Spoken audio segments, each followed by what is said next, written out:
Hello everyone, हाय दोस्तों, क्या हालचाल, कैसे हैं आप सब। आप सबका स्वागत करता हूं इस प्लेटफॉर्म पे। दोस्तों, मैं हूं Ankur Goswami, a banking professional and coach. आज जो हम डिस्कस करने वाले हैं दोस्तों, बहुत ही इंपॉर्टेंट टॉपिक है। आप सबने सुना होगा डिप्टी मैनेजर के बारे में। आप सबको पता होगा, मैं पिछले सेशंस में कई बार मैंने डिस्कस किया है deputy manager, axis bank deputy manager, relationship manager. तो आज हम जानेंगे दोस्तों कि डिप्टी मैनेजर के लिए अगर आप जाते हो किसी भी बैंक में, तो वहां पे इंटरव्यूज क्या होते हैं, इंटरव्यू कैसे होता है, इंटरव्यू में क्वेश्चंस कैसे होते हैं, कितने राउंड ऑफ इंटरव्यूज होते हैं, और कैसे क्या एग्जैक्टली जो रिक्रूटर होता है वो क्या एनालाइज करता है, आपको कैसे इवैल्यूएट करता है। इस चीज पे हम आज डिस्कस करने वाले हैं। तो बहुत ही ज्यादा बेहतरीन टॉपिक होगा ये। मैं ये बोलूंगा कि भाई आप पेन कॉपी लेके बैठिए, नोट्स बनाइए और अच्छे से समझिए। अगर कुछ पूछना है तो आप पूछ सकते हैं चैट बॉक्स पे, या फिर सेशन के बाद कमेंट भी कर सकते हैं। पीछे दिख रहा होगा मैंने यहाँ पे कुछ क्वेश्चंस तैयार किया है। ये जो है दोस्तों PBRM, priority banking relationship manager के लिए हम एग्जैक्टली क्या करते हैं। PBRM प्रायोरिटी बैंकिंग और रिलेशनशिप मैनेजर के लिए अगर हम जाते हैं तो दोस्तों यहाँ पे कैसे क्वेश्चंस आते हैं ये हमें समझना है आज। सबसे पहले आप समझ लो, सबसे पहले तो आपको यह पता होना चाहिए भाई, अगर मैं PBRM की बात कर रहा हूं तो क्या होता है PBRM, ये relationship manager, profile, deputy manager, ये सब एग्जैक्टली है क्या, ये पता होना चाहिए दोस्तों। ये आपको पता होना चाहिए। अगर आप किसी बैंक में जाते हो तो सबसे पहले प्रिपरेशन कैसे किया जाए। अगर आप किसी बैंक में इंटरव्यू के लिए जाते हो तो सबसे पहले दोस्तों, सबसे फर्स्ट थिंग जो होती है वो होता है आपकी CV, आपका रेज्यूमे। आपको रेज्यूमे तैयार करना होता है, आपको रेज्यूमे तैयार करना होता है। ऑलराइट, जहां पे आपने क्या काम किया। देखो दोस्तों, मैंने बहुत सारे पहले सेशंस बना रखे हैं जहां पे रेज्यूमे कैसे बनाया जाए। मैं कोशिश करूंगा एक सेशन और स्पेसिफिक लाया जाए बैंकिंग के लिए कि CV कैसे तैयार किया जाए। चलिए आगे बात करते हैं। आपका प्रोफेशनलिज्म यानी कि आपकी ड्रेसिंग, आपके जो हम ग्रूमिंग जिसे कहते हैं, ग्रूमिंग बेहद जरूरी होता है। हालांकि बहुत ज्यादा जो डिप्टी मैनेजर या रिलेशनशिप मैनेजर के लिए हम जाते हैं बैंक्स में, तो वहां पे फॉर्मल्स में ही जाना होता है। फॉर्मल ड्रेसअप जो होता है, जो ड्रेसअप होता है, जो आपकी ग्रूमिंग होती है, वो फॉर्मल्स में होना चाहिए। चलिए नेक्स्ट, जब आप इंटरव्यू दे रहे हो, राइट, जो आप इंटरव्यू दे रहे हो दोस्तों, जो हमारा एक्सिस बैंक की तरफ से जो अपॉर्चुनिटी हम आपको दे रहे हैं, वहां पे जो इंटरव्यू होगा, 2 राउंड इंटरव्यू होगा। पहले आपका टेस्ट होता है। टेस्ट में क्या होगा, टेस्ट में आपको इंग्लिश, रीजनिंग और मैथ्स से क्वेश्चंस आते हैं। मैथ्स और रीजनिंग जो होता है वो आपका जो बैंक लेवल का होता है वो आएगा। इंग्लिश जो होगा, इसमें कम्युनिकेशन चेक किया जाता है कि आपकी प्रोनाउंसिएशन कैसी है, आप कैसे इंग्लिश को रीड करते हो, इंग्लिश में क्या आप इंग्लिश में चीजें लिख पाते हो या नहीं। क्योंकि आप जब बैंक ज्वाइन करोगे, आपको कोई कंसर्न होगा, कोई आपको अगर किसी कस्टमर को कुछ भेजना होगा, कोई डिटेल भेजनी होगी या कोई कुछ इंफॉर्मेशन देना होगा अपने कस्टमर्स को, तो आपको मेल करना होता है। और मेल पता होगा, मेल हिंदी में नहीं लिखा जाता, मेल इंग्लिश में लिखा जाता है। मेल के कुछ एटिकेट्स होते हैं। तो दोस्तों एक सेशन और लेकर आऊंगा जिसमें मैं आपको बताऊंगा मेल्स कैसे लिखते हैं, एक ऑफिशियल मेल कैसे लिखा जाए। अब हम बात करते हैं इस प्रोग्राम की। इस यहां पे जो क्वेश्चंस आएंगे उस क्वेश्चन की सबसे पहला लिखा हुआ है दोस्तों, सेल्फ इंट्रोडक्शन। आपको अपना इंट्रोडक्शन देना है। बहुत ज्यादा दिक्कत होती है लोगों को, बहुत ज्यादा कंफ्यूजन होता है लोगों को, लोग कंफ्यूज हो जाते हैं, सर नहीं कर पाते सेल्फ इंट्रोडक्शन। आपकी इंग्लिश, देखो यार, मुझे पता है दोस्तों कि आपके साथ कहीं ना कहीं इंग्लिश एक बहुत बड़ा चैलेंज हो जाता है, लेकिन इंग्लिश से डरना नहीं है। आपका पहला क्वेश्चन क्या था, सेल्फ इंट्रोडक्शन। पूरा कोशिश करिए, अगर आपकी इंग्लिश बहुत ज्यादा स्ट्रांग नहीं है फिर भी सेल्फ इंट्रोडक्शन हमेशा इंग्लिश में ही दीजिए। कोशिश करिए कि इंग्लिश में बोलने की आप प्रैक्टिस करके आपको जाना है। जाहिर सी बात है, कल आपका इंटरव्यू है, तो आज आप ऐसा तो नहीं कि आप आंखें बंद करके बिना कुछ तैयार करके चले जाएंगे, बिल्कुल भी ऐसा नहीं करिएगा। आपको इंट्रोडक्शन देना है। कैसे इंट्रोडक्शन देना है, सबसे पहले इंट्रोडक्शन देने में दोस्तों कुछ चीजें बहुत इंपॉर्टेंट होती है। आपको सबसे पहले अपना नाम बताना होता है। मैं यहां पे कुछ पॉइंट्स लिख देता हूं जो इंट्रोडक्शन में इंक्लूड किया जाता है। आपका नाम, आपका नाम क्या है, आप कहां से हो, आपका होम टाउन, आपका नाम क्या है, आपका होम टाउन क्या है, आपके एजुकेशन क्या है। लोग ये मिस कर देते हैं, बहुत इंपॉर्टेंट है दोस्तों आपका एजुकेशन मेंशन करना कि आपका एजुकेशन क्या है, पढ़ाई में किया क्या है। और बहुत सारा मैंने नोटिस किया है, बच्चे बोलते हैं मैंने ग्रेजुएशन किया है। तो गाइस कभी भी ग्रेजुएशन मत बोलिए। लोग बोलते हैं, बच्चे बोलते हैं I have done my graduation. So you have not mentioning कि what you have done, exactly what you have done. आपने क्या किया है, आपने एजुकेशन किया क्या, एजुकेशन में क्या किया है, ये इंपॉर्टेंट है। तो यहां पे स्पेसिफिक स्पेसिफाई करिए कि sir I have done my bachelors in commerce, I have done my bachelor in arts, graduation in arts, ऐसे करके आप बोल सकते हैं। ये आपको बोलना है। और यहां पे आप अपने बता सकते हो, अपनी यूनिवर्सिटी भी मेंशन कर सकते हो, क्योंकि आप जिस पोजीशन के लिए जा रहे हो दोस्तों, हमारा पीबीआरएम एक्सिस बैंक में जो अपॉर्चुनिटी मिली है वहां पे यूनिवर्सिटी इज इंपॉर्टेंट। ये university is actually important, right, बताना, क्योंकि ये क्या चल रहा है यहां पे। यूनिवर्सिटी इंपॉर्टेंट क्यों है? यूनिवर्सिटी इसलिए इंपॉर्टेंट है क्योंकि इस प्रोग्राम के जरिए दोस्तों, अगर आप डिस्टेंस से पढ़ाई कर रहे हैं तो डिस्टेंस के लिए आप एलिजिबल नहीं है, इसलिए यूनिवर्सिटी इंपॉर्टेंट होती है। ये हो गया इंट्रोडक्शन, एजुकेशन, यूनिवर्सिटी हो गई। देन उसके बाद आपको अपने फैमिली बैकग्राउंड बताना है। आपका फैमिली बैकग्राउंड क्या है? आपका फैमिली बैकग्राउंड आप सबको पता होगा। यहां पे 6 महीने का एक्सपीरियंस चाहिए किसी भी फील्ड में, किसी भी वर्टिकल में। तो 6 मंथ्स का एक्सपीरियंस, जो भी आपका 6 महीना या 6 महीने से ज्यादा जो भी एक्सपीरियंस है, आप अपने प्रोफाइल, अपने एक्सपीरियंस को बहुत अच्छे से एक्सप्लेन करिएगा, क्योंकि सारा खेल इसी चीज का है। एक्सपीरियंस को बहुत अच्छे से आपको एक्सप्लेन करना है कि आपकी प्रोफाइल क्या थी एग्जैक्टली, आपने क्या काम किया, आप या फिर कर रहे हो तो क्या काम कर रहे हो, आपका रोल क्या है, कितने समय से काम कर रहे हो, आगे का आपका विजन क्या है, आगे आप क्या करना चाहते हो। ये सारी चीजें आपको अपने इंट्रोडक्शन में इंक्लूड करना है। यही होता है इंट्रोडक्शन का पार्ट। और ये मैं आपसे बोलूंगा, आप प्रैक्टिस कर लीजिए। आप सिर्फ पीबीआरएम को ही नहीं बोल रहा मैं आप कभी भी आगे जाके कहीं भी इंटरव्यू देंगे, स्पेशली अगर बैंक में इंटरव्यू देते हैं दोस्तों, तो आपको ये सारी चीजें इंक्लूड करना ही करना है, और वो भी इंग्लिश में, क्योंकि इंट्रोडक्शन हिंदी में हम नहीं दे सकते। इंट्रोडक्शन अगर आप हिंदी में देते हो उसका मतलब आपको बिल्कुल भी इंग्लिश नहीं आती। एंड यहां पे अगर मैं रिलेशनशिप मैनेजर की बात करूं दोस्तों, रिलेशनशिप मैनेजर में आपका जो आपको डील करना है वो आपको हाई क्लाइंट, जो आपके एचएनआई क्लाइंट्स होते हैं, हाईली नेटवर्थ इंडिविजुअल, जो हाई प्रोफाइल्स होते हैं, आपको उनसे डील करना होता है। शानू ने यहां पे एक कमेंट्स है कि क्या आप एक्सिस बैंक में जॉब करते हो, let me introduce my self. तो दोस्त शानू बेटा, मेरे पास 15 साल का एक्सपीरियंस है। मैंने अलग अलग बैंक पे जॉब किया है, 15 साल काम किया है, और मैंने एकदम जैसे कहते हैं ना ऑफिसर लेवल से शुरुआत करी थी। My last company was Kotak Mahindra bank. I used to work in Kotak Mahindra bank as a senior manager. So वो मेरी प्रोफाइल थी। उसके बाद मैंने अलग अलग एजुकेशन इंडस्ट्री में काम किया है, स्ट्रैटेजीज में काम किया है, एंड पिछले 1.5 साल से मैं बैंक के लिए लोगों को ट्रेन कर रहा हूं। And lots of trained candidate जो मुझसे ट्रेनिंग ले चुके हैं, वो आज अलग अलग बैंक्स में काम कर रहे हैं, अलग अलग फाइनेंस कंपनी, इंश्योरेंस सेक्टर में काम कर रहे हैं, राइट। तो आज मैं आपको यही बता रहा हूं, रिलेशनशिप मैनेजर अगर आप जाते हो इंटरव्यू देने के लिए तो कैसे कैसे क्वेश्चंस आते हैं। ये हो गया आपका। And again I am repeating guys, इस वाले जो पार्ट है, जो आपका एक्सपीरियंस है, उसको ज्यादा अच्छे से एक्सप्लेन करना होगा आपको। ऑलराइट, नाउ नेक्स्ट क्वेश्चन आपका होता है रोल ऑफ रिलेशनशिप मैनेजर। भाई, जिस इंटरव्यू के लिए आप जा रहे हैं, उस इंटरव्यू में आपको होमवर्क करके जाना है। यानी कि आपको पता होना चाहिए कि आप जो भी काम आपको करना है, वो काम एग्जैक्टली क्या करना है, आप वो काम करना क्या, आपको ये पता होना चाहिए, राइट। तो रिलेशनशिप मैनेजर का काम क्या होता है? रिलेशनशिप मैनेजर का काम होता है, जैसे अगर मैं आरएम, जैसे मैंने कहा कि मैं सीनियर मैनेजर था, लेकिन मैंने जो कोटेक शुरुआत करी थी वो डिप्टी मैनेजर से ही शुरुआत करी थी। ये मेरा डेजिग्नेशन था और मेरा काम था रिलेशनशिप मैनेजर का। तो मुझे बैंक के जो ब्रांचेस हैं अलग अलग, मुझे एक ब्रांच अलॉट कर दिया गया, उस ब्रांच के कुछ कस्टमर्स का डेटा मुझे दे दिया गया, यानी कि 500-600 डेटा दे दिया गया। उन 500-600 डेटा का मतलब होता है कस्टमर की प्रोफाइल, कस्टमर की इंफॉर्मेशन।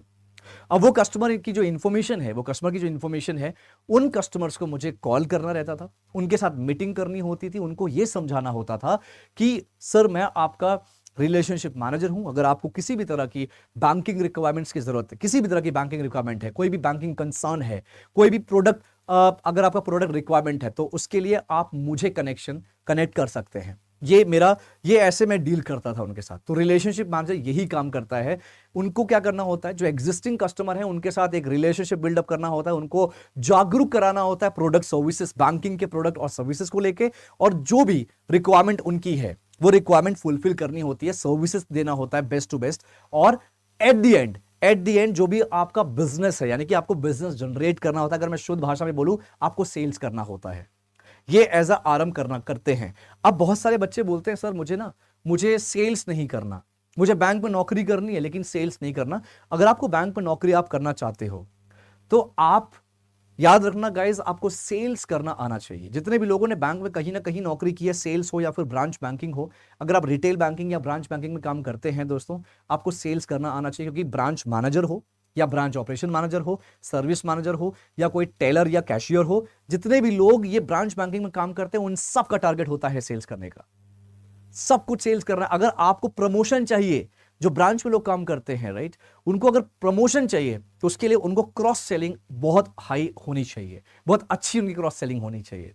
क्रॉस सेलिंग का मतलब होता है अगर कोई कैशियर है, कैशियर के पास कोई कस्टमर आया कैश विड्रॉ करने के लिए, कैश डिपॉजिट करने के लिए, तो वहां पे कैश विड्रॉ डिपॉजिट के साथ कैशियर ने FD, RD, saving account, current account कुछ ना कुछ पिच करेगा, कुछ ना कुछ बेचने की कोशिश करेगा, तो वो जो केस होता है वो आपका क्रॉस सेलिंग कहलाता है। तो दोस्तों बैंक का दूसरा नाम सेल्स ही होता है। सेल्स का मतलब वो नहीं जो सब्जी वाले करते हैं। आपने अपने प्रोडक्ट को अपने बस्ते में डाल दिया और आप निकल गए सड़क पे और घरों घरों में जा रहे हो, बोल रहे हो सेविंग अकाउंट ले लो, करंट अकाउंट ले लो। नहीं, वो तो सब्जी वाले कर रहे हैं।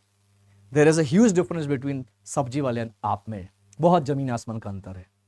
आप वो सेल्स नहीं करोगे। आपका काम है कंपनी, जो आपकी कंपनी है, जो ब्रांच आपको दिया गया है, उस ब्रांच में आपको प्रॉपर आपको बिजनेस जनरेट करना है दोस्तों।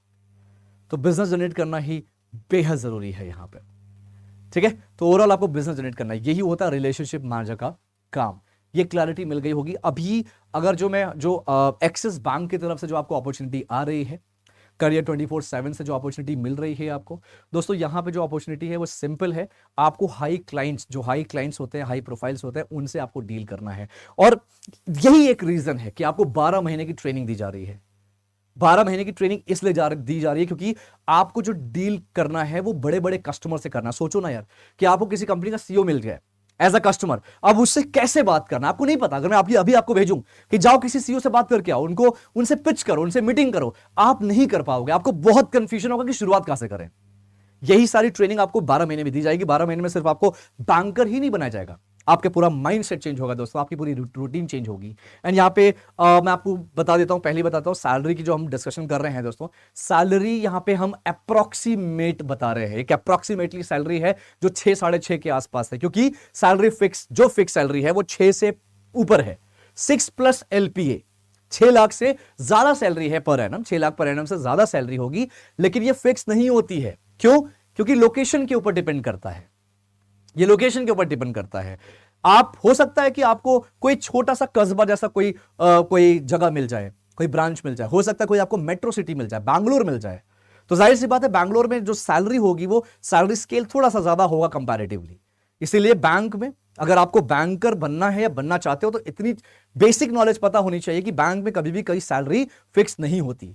हो सकता है बनारस में कोई लड़का बैठा हो एज अ कैशियर, फ्रेशर है, उसकी सैलरी हो सकता है 18,000 हो।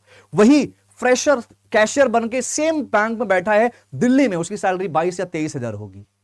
Difference, that's a difference. तो अगर आप चाहते हो बैंक में अपने आप को स्टैब्लिश करना, तो मुझे लगता है रिसर्च करना आना चाहिए। चलिए आगे चलते हैं। Third question is what is priority banking? होता क्या है? PBRM आपने सुना है? PBRM, priority banking relationship manager. Priority banking मतलब होता है दोस्तों, आप जो रिलेशनशिप मैनेजर होगे ना, आपको प्रायोरिटी बैंकिंग करनी होगी। मतलब आपको ऐसे कस्टमर से डील करना है जो हाई क्लाइंट्स होते हैं, जो हाई नेटवर्थ क्लाइंट्स होते हैं, जिनके पास अच्छा पोर्टफोलियो होता है। पोर्टफोलियो का मतलब होता है जिनका इन्वेस्टमेंट बहुत स्ट्रांग है, जिनके पास अच्छा पैसा है, जो अच्छा इनकम है, जिनकी अच्छी इनकम है। हो सकता है वो कोई बिजनेसमैन हो सकता है वो किसी कंपनी का सीईओ प्रोफाइल पर हो, सी-सूट प्रोफाइल पर हो, या कोई स्ट्रैटेजिक लेवल पे काम कर रहा हो। ऐसे जो प्रोफाइल्स होती है दोस्तों, वो प्रोफाइल होती है आपकी हाई क्लाइंट्स या फिर highly net worth individuals, high profiles वाले क्लाइंट्स होते हैं ये सब। तो आपको इनको प्रीमियम सर्विसेज देना है, प्रीमियम सर्विसेज। अब समझना, एक क्रेडिट कार्ड, आपने सुना होगा बैंक्स में क्रेडिट कार्ड बेचे जाते हैं, SBI में बेचते हैं, HDFC में बेचते हैं, क्रेडिट कार्ड बेचते हैं। आपने देखा होगा लोग मेट्रो सिटीज या मेट्रो में या फिर स्टेशन पे या मॉल्स में क्रेडिट कार्ड बेचते हैं। नहीं, आपका काम वो नहीं है। क्रेडिट कार्ड आपका काम वो नहीं है। अब मैं बोलूंगा आप क्रेडिट कार्ड भी बेच सकते हो, लेकिन आपको ऐसे क्रेडिट कार्ड नहीं बेचना। आपको वो क्रेडिट कार्ड बेचना है जो सबको नहीं मिल सकता। आपने सुना होगा ब्लैक कार्ड, सुना होगा आपने शायद। तो आप ब्लैक कार्ड जैसे क्रेडिट कार्ड्स आप बेच सकते हो। उसकी वैल्यू है, क्योंकि वो कार्ड अगर आप बेचते हो तो कंपनी का फायदा बहुत ज्यादा होता है, उसमें बैंक का फायदा होता है। और आपको यहां पे डोर टू डोर सेल्स नहीं करना होता। पहले ही मैंने कहा आपको यहां पे करना होता है दोस्तों, प्रॉपर आपको कस्टमर की प्रोफाइल मिलती है, उनके साथ डिस्कशन करिए, उनके साथ समझिए, उनके कंसर्न्स को समझिए, फिर आगे आप प्रोडक्ट के बारे में बात करिए। राइट तो आपको बैंकिंग प्रोडक्ट सब में डील करना है। प्रीमियम जो सर्विसेज होती है, जो हम premium services, premium clients, high profile को जब हम डील करते हैं, वही होता है प्रायोरिटी बैंकिंग। सिंपल है। नेक्स्ट क्वेश्चन आता है दोस्तों, आ सकता है बोल सकता हूं, अबाउट सेल्स। अब आपसे पूछा जाएगा कि भाई सेल्स क्या होता है, सेल्स कैसे करते हैं, क्योंकि अगर आप सेल्स आपको करने नहीं आता तो आपको बैंकिंग सिस्टम में, बैंकिंग इंडस्ट्री में बहुत मुश्किल होगा सरवाइव करना। अगर आप चाहते हो बैंक में एक अच्छा करियर बने, अगर आप चाहते हो बैंक में ग्रो करना चाहते हो जल्द से जल्द, क्योंकि दोस्तों देखो, जॉब पाना is not so difficult, again job पाना इज नॉट सो डिफिकल्ट, लेकिन जॉब के बाद ना वो ग्रो कैसे करते हो, जो जॉब आपको मिलती है उसमें ग्रो कैसे करते हो, वही मैटर करता है। एंड इसके लिए आपको बहुत ही स्ट्रांग स्ट्रैटेजी बनानी होगी। एंड सेल्स वो नहीं है जो आपने सुना है। एक कहावत है अंग्रेजी में दोस्तों, हमेशा बोलता हूं, एक कहावत है अंग्रेजी में, in the site in the mind. In the site, हाँ भाई मैं एक्सेप्ट करता हूं, मेरी राइटिंग बहुत खराब है, आई डू अग्री। मैं कोई प्रोफेशनल बचपन से पढ़ा नहीं रहा हूं, कोई टीचर नहीं हूं, मैंने कहा है मैं ट्रेनर, मैंने बैंक में काम किया है, बैंकिंग एक्सपर्ट हूं, तो राइटिंग थोड़ा सा मैनेज कर लो। रीजन क्या है जो मैं बोल रहा हूं उस पर ध्यान दीजिए, बाकी तो समझ में आ जाएगा। In the site in the mind, ये कहावत है। इसका मतलब होता है जो चीज आप बचपन से देख रहे हो ना यार, जो चीज आप देख रहे हो, हर जगह जो चीज आपको दिखाई जा रही है, जताई जा रही है, बताई जा रही है, आपके दिमाग में बस वही बसा हुआ है। आपको बताया गया बचपन से कि सेल्स वो लोग करते हैं जिसको कुछ नहीं आता, सेल्स वो लोग करते हैं जो जो जिंदगी में कुछ नहीं कर सकते, जो कहीं कुछ नहीं कर पाते, वो सेल्स में आते हैं। ये बिल्कुल गलत डेफिनेशन है, क्योंकि एक बड़ा बिजनेसमैन, एक बड़ा जो सक्सेसफुल बिजनेसमैन होता है, एक सक्सेसफुल सीईओ जो होते हैं, जो सी सूट रोल पे काम करते हैं, गाइस वो सब दुनिया में सबसे बड़ा सेल करते हैं, सबसे ज्यादा सेल, क्योंकि अगर वो सेल्स ना करें तो वो आगे ग्रो भी ना कर पाए। तो सेल्स का मतलब होता है बिजनेस, समझिएगा। मैं वकील की अगर बात करूं, अगर मैं वकील की बात करूं तो दोस्तों वकील क्या करते हैं, वकील दुनिया के सबसे बड़े सेल्समैन होते हैं। वकीलों की कोई सैलरी नहीं होती, वकील दुनिया के सबसे बड़े सेल्समैन होते हैं। अगर उनको नहीं पता कि क्लाइंट्स को कैसे अट्रैक्ट किया जाए, क्लाइंट से कैसे इंटरैक्ट किया जाए, तो कोई भी वकील सक्सेस नहीं पा पाएगा। तो सबसे बड़ी सेल्स प्रोफाइल कौन है, सेल्स प्रोफाइल वाले कौन है, वकील है। दुनिया में हर जगह सेल्स है दोस्तों, हर जगह सेल्स है। सेल्स का मतलब जैसे आप इंटरव्यू देने जाते हो, आप यूपीएससी कर रहे हो, आप कोई भी बड़े एग्जाम्स, गवर्नमेंट एग्जाम्स की तैयारी कर रहे हो, बैंक की तैयारी कर रहे हो, आप जब इंटरव्यू में बैठते हो ना, आप उस समय सेल कर रहे होते हो। आपका काम होता है इंटरव्यूअर को, जो रिक्रूटर है, जो आपसे क्वेश्चंस कर रहा है, उसको कन्विंस करना। तो दैट्स सिंपल सेल्स। सेल्स का मतलब होता है किसी को कन्विंस करना, अपनी बात रखना, अपनी बात मनवाना, वही तो सेल्स है। आपने बचपन में सबने, हर एक शख्स जो मुझे सुन रहा है, जो मुझे देख रहा है, सबने अपनी लाइफ में सेल जरूर किया है दोस्तों। आपने किसी ना किसी को कन्विंस किया ही होगा, आपने कन्विंस किया होगा, अपने लैपटॉप के लिए, अपने चॉकलेट्स के लिए, मोबाइल्स के लिए, या फिर हो सकता है किसी ना किसी XYZ प्रोडक्ट के लिए आपने अपने पेरेंट्स को, गार्जियंस को, भाई बहन को कन्विंस किया होगा। वही सेल्स होता है। तो वही चीज आपको यहां पे करना है, आपको बैंकिंग की दुनिया में यही काम करना है, राइट। तो ये बहुत अच्छी अपॉर्चुनिटी है। जैसे मैंने कहा सेल्स क्या है, तो सेल्स वो नहीं जो हमें प्रोडक्ट बेचना ही सेल्स नहीं होता। सेल्स का मतलब होता है कस्टमर को समझना, कस्टमर की प्रॉब्लम को समझना, एक स्ट्रैटेजी बनाना, और कस्टमर की जो प्रॉब्लम है उसका सोल्यूशन अपने प्रोडक्ट के फॉर्मेट में देना। ये सेल्स होता है दोस्तों। अब मैं बात करूंगा नेक्स्ट क्वेश्चन अपना क्या रहेगा। नेक्स्ट क्वेश्चन जो रहेगा अबाउट सेल्स हो गया, career path as a relationship manager. बेहद जरूरी यार, बेहद जरूरी। आप चलो रिलेशनशिप मैनेजर तो बन गए, आप आरएम तो बन गए, व्हाट नेक्स्ट? ये आपका भी क्वेश्चन होगा। आप आरएम तो बन गए, देन व्हाट नेक्स्ट? क्या करोगे आरएम बन के आगे? ठीक है सर, मैं आरएम बन गया, मैं बड़े बड़े कस्टमर से डील करूंगा, मैं बड़े बड़े क्लाइंट से डील करूंगा, उनके पोर्टफोलियो को समझूंगा। पोर्टफोलियो का मतलब अगर आपको नहीं पता तो मैं बता देता हूं। पोर्टफोलियो का मतलब होता है एक कस्टमर ने कहां कहां इन्वेस्ट कर रखा है, एक कस्टमर का कितना इन्वेस्टमेंट्स है, इंक्लूडिंग उसका सेविंग अकाउंट, करंट अकाउंट, जो भी उसके अकाउंट्स है, जो भी उसके फिक्स डिपॉजिट्स है, या कहीं कहीं कौन कौन सा प्लान्स में, स्कीम में इन्वेस्ट किया है।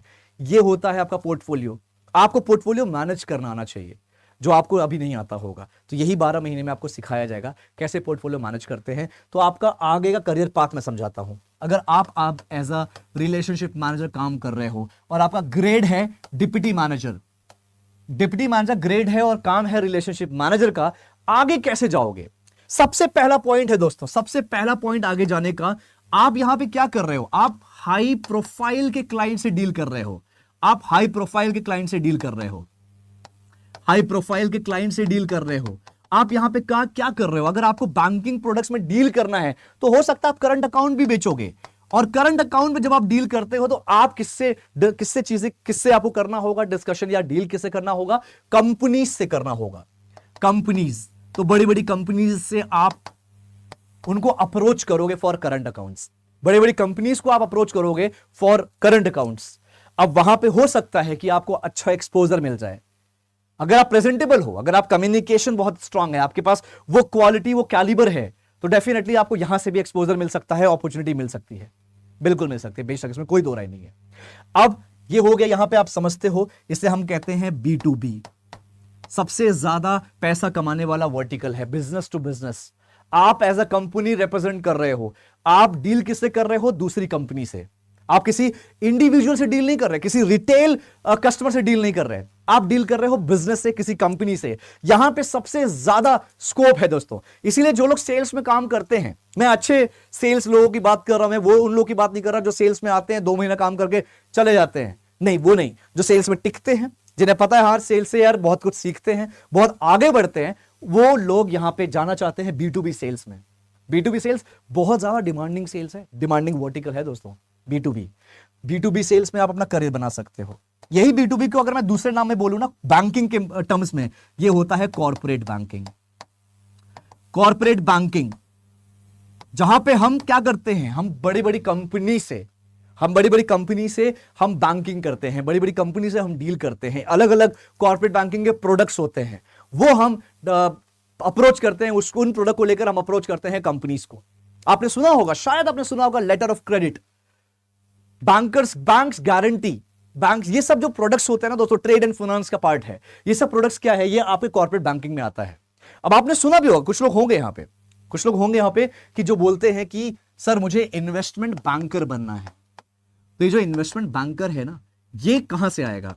आप ये इन्वेस्टमेंट बैंकर अगर बनना चाहते हो तो दोस्तों, इन्वेस्टमेंट बैंकर के लिए आपके पास ऑप्शन है। आप ये रिलेशनशिप मैनेजर जब आप बनोगे, आपको जब समझ में आएगा पोर्टफोलियो मैनेज कैसे करते हैं, पोर्टफोलियो कैसे इवैल्यूएट किया जाए, जब आपको पता चलेगा प्रेडिक्शन कैसे करते हैं, किसी भी फाइनेंशियल एनालिटिक्स कैसे करते हैं, ये सारी चीजें जो पार्ट होता है फाइनेंशियल मॉडलिंग का, वो जब आप करोगे तो आपके पास बहुत सारी नॉलेज बढ़ेगी। और बड़े बड़े क्लाइंट से जब आप डील करोगे, उनको समझाओगे टैक्स सेविंग्स कैसे किया जाए। Tax savings, trust me guys, lots of people in India जो कि जिनकी सैलरी, जिनका पैकेज इनकम बहुत ज्यादा होता है, लेकिन वो कहीं ना कहीं टैक्स सेविंग्स में मात खा जाते हैं। तो टैक्स सेविंग्स कैसे किया जाए, ये सारी चीजें आपको आगे लेकर जाएगी, यही सारी चीजें आके लेके जाएगी। सोचिए, आपके पास B2B सेल्स का ऑप्शन है, कॉर्पोरेट बैंकिंग का ऑप्शन है, इन्वेस्टमेंट बैंकिंग का ऑप्शन है, आपके पास आगे चल के पोर्टफोलियो इन्वेस्टर या पोर्टफोलियो मैनेजर बनोगे आप। तो ये सारे आपके अलग अलग प्रोफाइल्स हैं जो आपको करियर पाथ दिखा रहा है। ये करियर पाथ है एक अच्छे करियर का, एक अच्छे फ्यूचर का। और अगर इन्वेस्टमेंट बैंकर बनते हो दोस्तों, तो इन्वेस्टमेंट बैंकर की सैलरी भी बहुत अच्छी होती है। लाइक मैं कह सकता हूं 12-15 लाख पर एनम से लेके, मैं प्रॉपर इन्वेस्टमेंट बैंकर की बात कर रहा हूं, 12-15 लाख से लेके 20-25 लाख का पैकेज होता है, इससे भी ज्यादा होता है। प्लस इंसेंटिव्स भी बहुत अच्छा होता है, इंसेंटिव्स इवन ज्यादा अच्छा होता है इन्वेस्टमेंट बैंकर में, क्योंकि आप बहुत बड़े बड़े करोड़ों की डील्स करते हो और उसका 1%, 0.5%, 0.2%, 0.3% आपको एज ए इंसेंटिव मिलता है, जो कि एक बहुत बड़ी वैल्यू होती है। हमें पता क्यों नहीं होता? क्योंकि हम शायद ये नहीं जानने की कोशिश करती है। ये सब हमें लगता है ये सब चीजें हमारे लायक नहीं है। ऐसा नहीं है दोस्तों, आपके बिल्कुल लायक है, आपको पता होना चाहिए। If whatever you are doing, कोई भी प्रिपरेशन कर रहे हो, ये बेसिक चीजें हैं, ये बेसिक नॉलेज है जो आपको एक कह सकते हो जनरल नॉलेज आपको होना चाहिए, आपको पता होना चाहिए। तो अगर क्वेश्चन आता है, बाय द वे अगर क्वेश्चन आता है कि career path as a RM क्या है, तो करियर पाथ यही है जो मैंने अभी आपको बताया। क्वेश्चन यहां पे ये भी आएगा दोस्तों, कैन यू रीलोकेट? क्या आप रीलोकेट कर सकते हो? क्या आप अगर आप लखनऊ से हो और आपको दिल्ली जॉब मिल रही है, क्या आप रीलोकेट कर सकते हो? आपको आंसर यस देना है। मैं इसका एक बहुत बड़ा पॉइंट बताता हूं दोस्तों। रीलोकेट करने का यह मतलब है कि अगर आप किसी पर्टिकुलर समझते हैं, एक बार अगर आप सरकारी बैंक की तैयारी कर रहे हो, सरकारी बैंक में आप क्लियर कर लेते हो, तो अगर आप लखनऊ से हो तो क्या आप गारंटी देते हो कि लखनऊ में नौकरी मिलेगी? नहीं, ऐसा नहीं होता।